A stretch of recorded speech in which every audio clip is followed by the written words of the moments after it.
Hi.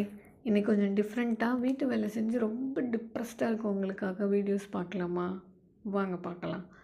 வீட்டு வேலைங்கிறது ரொம்ப ஸ்ட்ரெஸ்ஸாக இல்லை ரொம்ப சந்தோஷமா? அதை பற்றி தான் இதில் பார்க்க போகிறோம். இந்த மாதிரி கொஷின்ஸ்லாம் நம்ம மைண்டில் தோண்டியிருக்கோம்.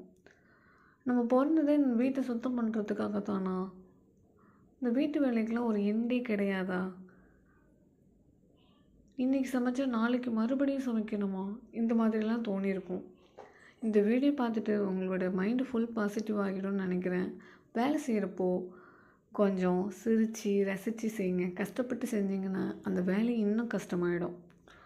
வீட்டு வேலைக்கு ஒரு ஃபுல் ஸ்டாப்பு இருக்கா இல்லையா? இருக்குது, கண்டிப்பாக இருக்குது. வீட்டு வேலை எப்போ முடியும்? இதுக்கு ஒரே ஒரு பதில் தான். நீங்கள் வேலை செய்கிறத எப்போ ஸ்டாப் பண்ணுறீங்களோ அப்போ தான் ஒரு ஃபுல் ஸ்டாப் இருக்கும். ஒரு மாதிரி கடைசி வர அந்த வேலை இழுத்துகிட்டே போகுது அப்படின்னா எதுக்கு ரொம்ப ஸ்ட்ரெஸ்ஸாக நினச்சி அந்த வேலையை செய்யணும்? அப்புறம் அவங்க பிள்ளைங்களும் அம்மா இந்த வேலை எப்போம்மா முடியும் அப்படின்ற மாதிரி கேட்க ஸ்டார்ட் பண்ணிவிடுவாங்க. ஸோ என்ன சொல்ல வரேன் அப்படின்னா, குக் பண்ணுறப்போ டான்ஸ் பண்ணிகிட்டே பண்ணுங்கள். க்ளீன் பண்ணுறப்போ பாட்டு பாடிட்டு உங்களுக்கு பிடிச்ச இதை பண்ணிவிட்டு செய்யுங்க. மனசு லேசாக இருந்தால் தான் வேலையும் வேகமாக முடியும். அடுத்து வீட்டு வேலையில் மட்டும் பிஹெச்டி பண்ணிடவே கூடாது. ஏன்னா சுத்தம் பண்ணி வச்சா 10 நிமிஷம் கழிச்சு ஹஸ்பண்டும் பிள்ளைங்களும் வந்து மறுபடியும் மிஸ் பண்ணிவிடுவாங்க. நம்ம சமையல் பண்ணி வச்சா 10 நிமிஷத்தில் பாத்திரமெல்லாம் பொழிஞ்சிரும். இதுக்கு என்ன அர்த்தம் தெரியுமா? வீட்டு வேலைங்கிறது எப்போவுமே ஒரு லூப் மாதிரி தான்.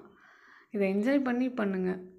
வீட்டு வேலை முடிஞ்சால் தான் நான் சந்தோஷமாக இருப்பேன் அப்படிலாம் கிடையாது. அது ஒரு மைத்து தான். சுத்தம் செய்கிறதையும் ஒரு ஸ்போர்ட் மாதிரி பார்க்கணும். நீங்களே ஸ்ட்ரெஸ் ஆகாதீங்க. வேலை தானாக லைட் ஆகிடும்.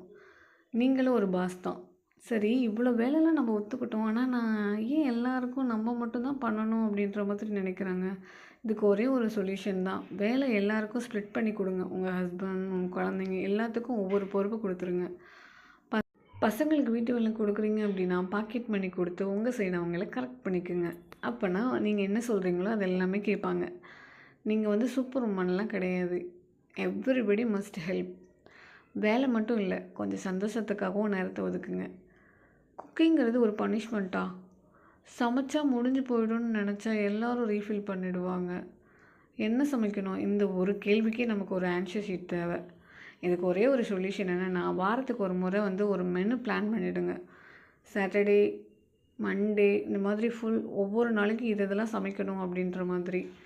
ரொம்ப வேலை இருக்க அன்றைக்கி வந்துட்டு ஈஸியான டிஷ்ஷாக பண்ணிவிடுங்க. ஹஸ்பண்டையும் பிள்ளைங்களையும் உட்கார வச்சு வேலை கொடுங்க அவங்களுக்கு. ஒரே நாளில் வந்து 2 வேலைக்கு சமைச்சிருங்க. சமைக்கிறப்போ காதில் ஹெட்ஃபோன் போட்டுட்டு காமெடி ஆடியோ கேளுங்க, பாட்டு கேளுங்க. இந்த மாதிரி உங்களுக்கு பிடிச்சத செஞ்சுட்டே இருங்க. இன்னொன்று, ஃபைனலாக ஒன்று, இதை மட்டும் மறந்துடாதீங்க. உங்களை லவ் செய்ய மறந்துடாதீங்க. செல்ஃப் கேருங்கிறது ரொம்ப முக்கியம். எல்லோருக்காக நான் வேலை பார்த்துட்டே இருக்கேனே, ஆனால் நான் என்ன பண்ணுறது அப்படின்ற மாதிரி யோசிச்சுருப்போம். ஃபஸ்ட்டு நீங்கள் உங்களை நேசிக்கணும். ஒவ்வொரு நாளும் 10 to 15 மினிட்ஸாவது உங்களுக்காக நேரத்தை ஒதுக்குங்க. டீ, காஃபி சாப்பிட்றப்போ ஃபோனை ஸ்க்ரால் பண்ணிகிட்டு இருக்காதீங்க. ரிலாக்ஸாக உட்காருங்க. டெய்லி 1 மணி நேரம் வந்துட்டு ஃபேவரட் திங்ஸ் செய்யுங்க. ஆனால் வேலை இல்லை.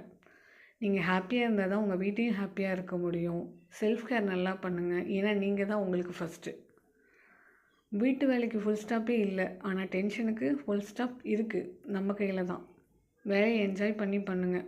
உங்களுக்காக நேரத்தை ஒதுக்குங்க.